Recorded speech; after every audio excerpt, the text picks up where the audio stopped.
Damn, I'm just telling you, you cannot suppress the truth within you just to think that you're going to stay loved, because you're not. You aren't loving yourself when you do it. So here's the effect.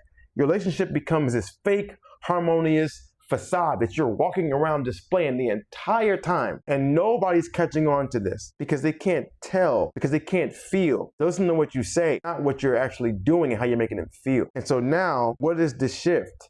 The shift is you speak the truth without fear of losing approval. It doesn't matter. Honey, you gain a couple pounds.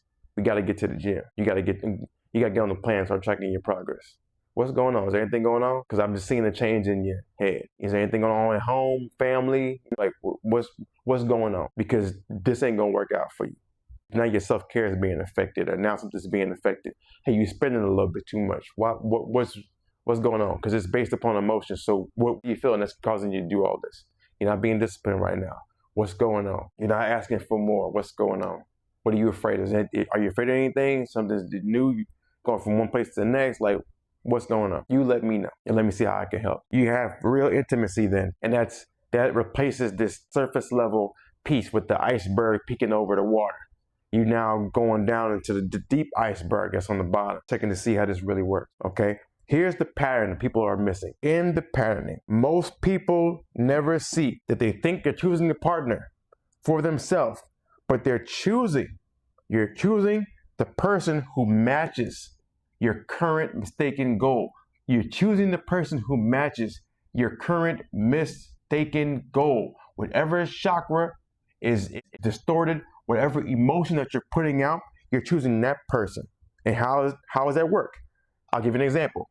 At the base, at the root, person seeking attention attracts a partner who is avoiding. I'm telling you how crazy this is, because you have to have polarity. A person in a power struggle attracts who? A dominant personality. Oh, you're going to be in the class the entire time. How about inadequacy? A person who's in a state of inadequacy attracts people who reinforce their inadequacy. You never going to be. You can't do that. I'm telling you, I had all of them. I was in a place, I was in each one of them, and each time the person across from me, whomever was across from me at that moment in time, displayed exactly what it was that was in polarity with what I was putting out.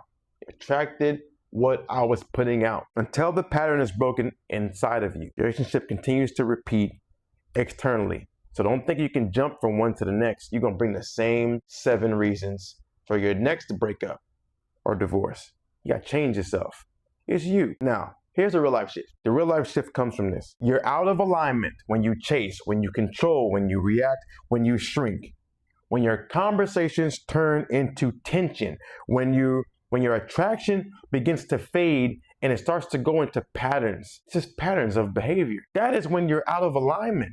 Chasing, controlling, reacting, shrinking. You have to change and get in alignment, where now you stand grounded in who you are. You communicate directly and cleanly, regardless of the fact of someone's feelings or emotions. You don't take things personally. You connect without effort. It's just you being you, okay? I'm going to tell y'all right now that love does not ever break down because of incompatibility. That's bullshit, because love is a verb. I can choose to do it. I can choose not to do it. Love breaks down because the energy becomes armored. As I've spoken in the past, Wilhelm Reich talks about armoring, the concept of armoring, which is basically contracting, which is basically you having low orgastic potency, which is the ability to surrender to a climax of a sexual act based upon your level of sexual potency, which is your ability to perform a sexual act.